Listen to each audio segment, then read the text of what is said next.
Hay quien ridículamente cree, por tener 100.000 seguidores, que los tiene porque los vale, y que los tendría en cualquier circunstancia, porque el buen paño en el arca se vende. Obviamente, esto no es así. Y son los algoritmos diseñados para meter anuncios por el gaznate a los sectores de población más amplios los que determinan la fama. Cuando uno se mete por primera vez en Twitter, YouTube o cualquier antro semejante desde un país de habla hispana, a la red le faltará tiempo, perderá el culo para decirnos que tenemos que seguir a Messi, a la Rosalía, al PSOE, a Pablo Iglesias. Bueno, me lo recomendaron cuando yo entré en ellas, ahora indiscutiblemente habrá perdido mana. Y a un sinfín de youtubers orgánicos, tanto en el sentido gramsciano como de su condición de mantillo. Entre estos nunca faltan los mexicanos, como Luisito Comunica y el Juan Pazurita, o Zurita, a los que me bastó ver unos pocos segundos, en el segundo caso ya era suficiente con la ortografía, para pedirle a las redes, claro, porque a sus admiradores los llama suricatos con Z, para pedirle a las redes que por favor no me mostraran nunca más nada suyo. Como en Twitter se podía hacerlo, los bloqueé. Afortunadamente, a veces los algoritmos presentan grietas y desviaciones de su plan general de volvernos a todos gilipollas. Y gracias a esto me llegó el canal del que considero el mejor youtuber mexicano, Ricardo Alcaraz, aunque sabido el panorama no es un título en exceso meritorio, dado que hasta que surgió él, quien estuvo más cerca fue César Hernández Padrón, que se benefició de una fama inesperada a través de su página personal y que sigue sin saber muy bien qué hacer con ella, desde su cuenta caótica y contradictoria llamada Esquizofrenia Natural, aunque también tiene cordura artificial, chilacrips exquisitos y todo resulta muy esquizofrénico, de verdad. Precisamente gracias a este segundo canal recordé que existían canales como el de Luisito Comunica y el Juan Pazurita a través de vídeos como productos que venden los whitexicans, obviando el hecho de que él mismo es un whitexican, es decir, un mexicano blanco, como todos los youtubers de éxito en México, incluyendo al propio Ricardo Alcaraz, quien muy agudamente reprocha a menudo que se le reproche ser blanco. Algo muy semejante ocurre en España, que también es a nuestro modo un país de nacos, voz que según Carlos Monsiváis se refiere a los totonacos ninguneados en las ciudades. Nuestro youtuber más popular es el Rubius, porque los escandinavos son nuestros whitexicans. Es más, los españoles de origen escandinavo. Es más, quizá la razón fundamental de la fama inesperada de César Hernández sea su enfermedad cutánea, que lo convierte en el equivalente naco de Michael Jackson. Ricardo Alcaraz, al igual que sus compañeros de fibra óptica, es blanco y es guapo, pensemos, que a Santiago Armesilla le ha bastado obviamente lo primero, solo lo primero para hacerse popular en Hispanoamérica, lo que por fortuna ha hecho subir astronómicamente a sus seguidores y seguidoras, que como ahora dice la chaviza, lo simpea. Al tomar esta nota el corrector me preguntó si no estoy hablando de un simpa, pero eso es otra cosa, es irse sin pagar, sin necesariamente entender todo o ni siquiera una parte de lo que dice.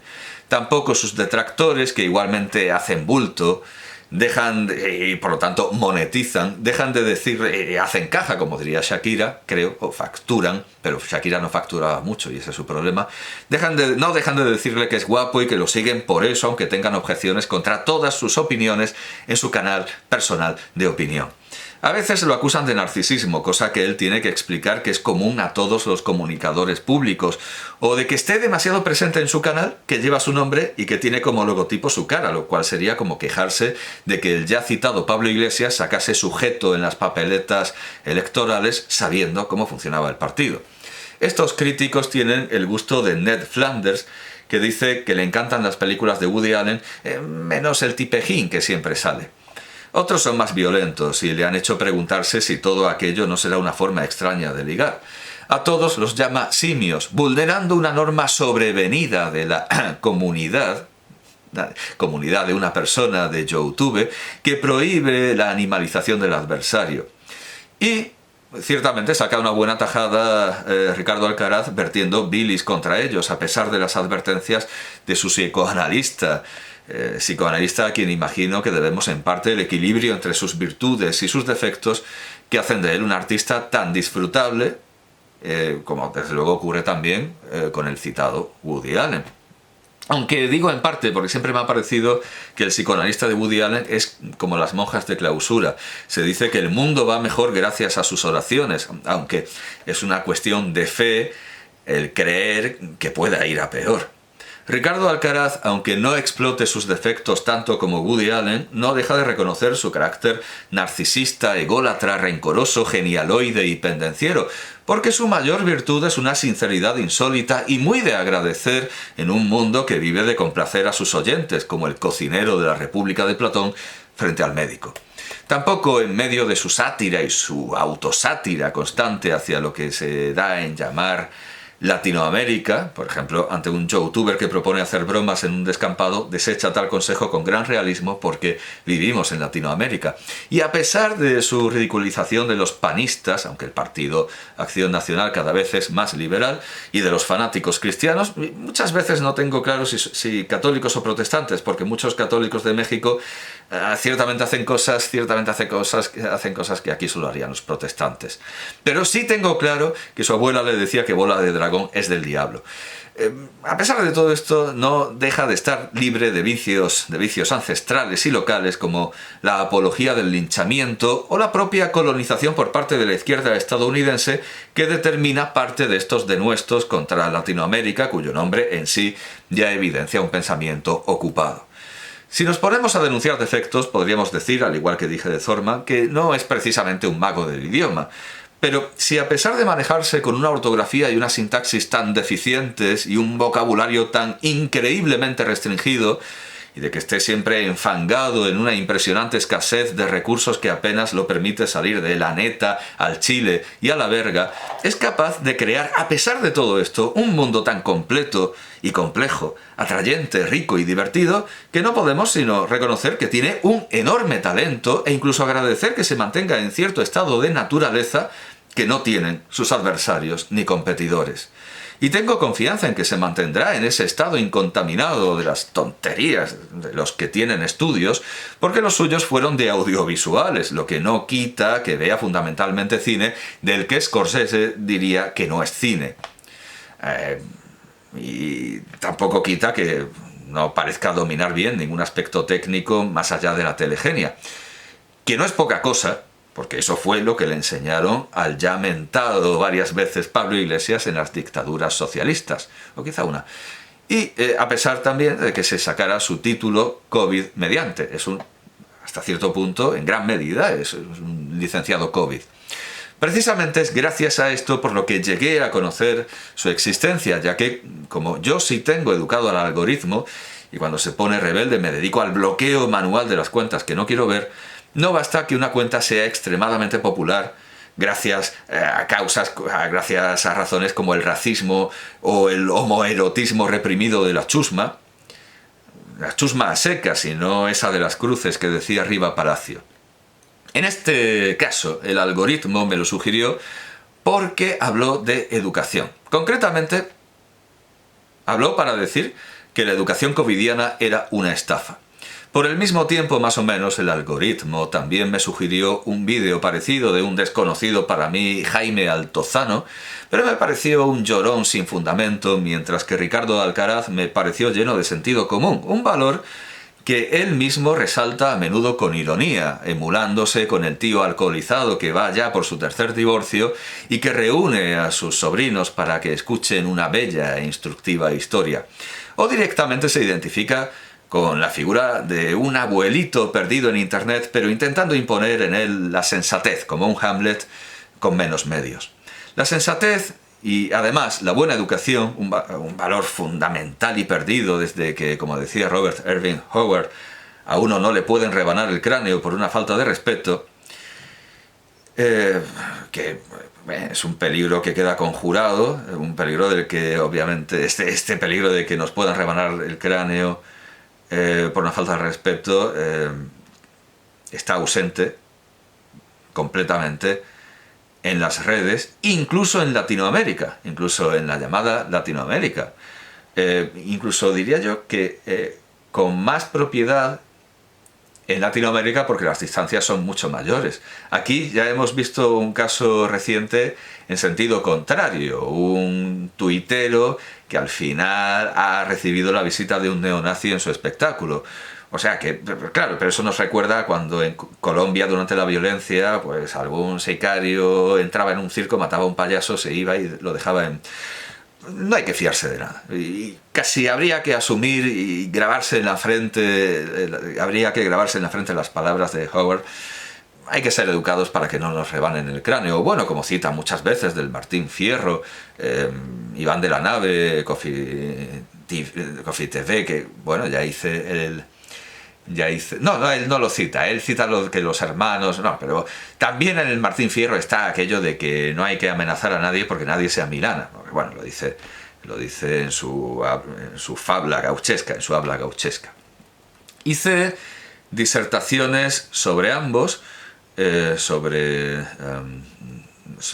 Jaime Altozano y desde luego sobre Ricardo Alcaraz. Sobre Ricardo Alcaraz hice un elogio en el tercer vídeo de 10 de noviembre de 2021 de mi serie Aguja de Navegar YouTube, es decir, cuando era aún una joven promesa que al final ha acabado teniendo cerca de 1 millón de seguidores, y esto lo escribí hace unos días o una semana, a lo mejor ahora tiene muchos más. En el momento de tomar estas notas tenía 846.000, que es como toda la población de Móstoles, Murcia y Alcobendas. Uso naturalmente estos ejemplos que en América no parecerán ni objetivos nucleares aceptables para el público de España, que es, siendo realistas, quien me va a ver más que otros públicos. Es que en realidad no serían objetivos nucleares aceptables ni para unas pruebas. Pero yo entiendo que quien me va a ver ante todo es el público español, ya que otros públicos solo perdonan el acento peninsular a gentes como el Rubius y se siguen enzarzando en estériles debates sobre el doblaje. Ricardo Alcaraz comparte estos prejuicios, por supuesto, cómo no, incluso cuando la marea arroja a sus lares a figuras omnipresentes como el Xocas. Yo podría decir, yo soy el Xocas y mi mujer también. Es que yo realmente, hasta yo tengo dudas de si soy el Xocas. El Xocas y su mujer yo soy el Xocas y mi mujer también, aunque probablemente, lo he estado pensando, aunque probablemente yo sea Banksy. Bueno, pues el Xocas, él lo ha visto de muy lejos y con un palo y ha trabucado su nombre llamándolo el Chotas. Ha dicho Ricardo Alcaraz expresamente que le da asco el acento español. Bueno, habrá dicho que le caga, supongo, esa reducción terminológica de la que ya hemos hablado, y considera filósofo español, obviamente esto no iba por el Xocas o por el Chotas, uno de los peores insultos, pero a pesar de esta repugnancia pudiera ser que pujara más su egocentrismo que su prejuicio y llegara a ver este elogio, con lo que habrá que afinarlo y alinearlo y dejar claro que lo es, que esto es un elogio, porque los elogios pueden tener consecuencias tan desastrosas como la celebración de una boda en la épica indoeuropea, especialmente si tienen dos caras, si los elogios tienen dos caras, como aquel homenaje y reproche a don José Ortega y Gasset de José Antonio Primo de Rivera. Lo normal es que la personalidad homenajeada se fije solo en el reproche o incluso en los pocos elementos negativos que puedan aparecer accidentalmente desperdigados, como le ocurrió a Silverio Lanza en el elogio que le escribió Pío Baroja, en el que pareció ver parece que solo leyó la parte en que se hablaba despectivamente de su vivienda, o que le parecía que se hablaba despectivamente de su casa, cuando esto no era más que una frase retórica al desgaire. Y yo mismo he dejado de hablar a algún alumno por un supuesto elogio en una de esas pantomimas que se gastan ahora y que se llaman graduaciones, que se hacen antes de las calificaciones y en las que muchos alumnos no están para vestirse de blanco. Así que será de extrema importancia dejar claro que mi elogio es sincero y que veo en su canal, además de un genial análisis, un genial y maduro análisis del mundo en el que viven mis alumnos y de las torpezas y ramplonería de quienes lo crean, una visión colosalmente sensata de la vida y la moral, en la que el predicador pugna él mismo de manera constante por mantener a raya su rencor, su orgullo y su testosterona para convertirlos en constancia, trabajo y arte, y como fruto de ellos en sindéresis y empatía. Porque la mayoría de los defectos y vicios que nos arruinan no son sino virtudes que se van por donde no era.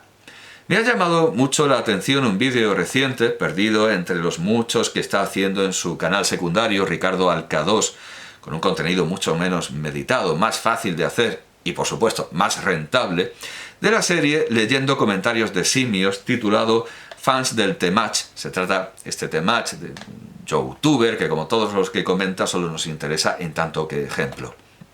Aparte de que no es tan paciente como en otros vídeos y llega incluso a reírse del aspecto físico de unos adolescentes como un Auronplay cualquiera, como un Auronplay de la vida, descalifica a uno de estos seguidores cortando la lista de los autores a los que dice haber leído con estas palabras: bla bla bla bla bla bla bla bla. ¿Saben cómo pueden notar que una persona no es inteligente? Cuando se pone a mindropear un chingo de autores y términos que estoy seguro que sin la ayuda de Google no te podrían decir. ¿Qué hizo o qué significa cada una de esas mamadas? Luego se avienta acá un pinche speech demostrando que en efecto es un puto resentido de mierda. Estaba viéndolo, como no pocas veces, mientras investigaba otra cosa, y levanté la vista para ver a esos autores, y estaba citando el simio en cuestión, como lo llamaría, aunque en YouTube no se puede animalizar, pero bueno, estaba citando a Nietzsche, Jung y Durkheim, o Durkheim, Durkheim. Me hizo gracia que le parecieran autores que nadie podría nombrar sin la ayuda de Google. Así que volví a los autores cortados por el bla bla bla bla bla bla bla bla y leí el comentario del simio en cuestión, del que había hecho una captura de pantalla. Siempre hay esa obsesión, esa manía persecutoria de allegar datos. Y sí, tenía una captura de pantalla del comentario que decía: el Temach es el único sujeto que habla con sustento en verdaderos libros de autores chingones como Green, Campbell, Moore, Hesse, Jung. Me paro aquí, en el sentido de me detengo, no en el mismo en el que le responde a otro que le dice que hay otro comentario que le dice que se ponga tacos y calzones, y él le responde que no te voy a dar el gustito de que se te pare viéndome. No digo parar en ese sentido, en el sentido de levantar, sino en el de detenerse. No tengo muy claro si ese Green será Julian Green o Julian Green, Julian o Julian Green. Imagino que Moore será George Moore. Sobreentiendo que Campbell es Joseph Campbell y Hesse es obviamente Hermann Hesse. Pero luego concluye la lista con Peterson. Y su contigüidad con Jung dejó tan claro que se refería a Jordan Peterson que me tuvo... Jordan Peterson, como dicen sus admiradores aquí, es que me tuve que carcajear, porque al final este tipo tan leído no era más que un refrito memético de un autor motivacional que escribe sus consejos morales para él mismo antes que para ningún otro, y a través del cual obviamente había conocido a los otros autores, fan del tal Temach, a quien finalmente Ricardo Alcaraz da uno de sus consejos tan sinceros como certeros. Te invito a, primero que nada, rasurarte esa puta barba pútrida que tienes, güey, me da un chingo de asco. Y ponte a trabajar en ti mismo en lugar de andar viviendo en tu puto resentimiento y sintiéndote una verga, porque, amigo, créeme que no lo eres. Creo que podemos acabar con estas sabias palabras la prédica de hoy.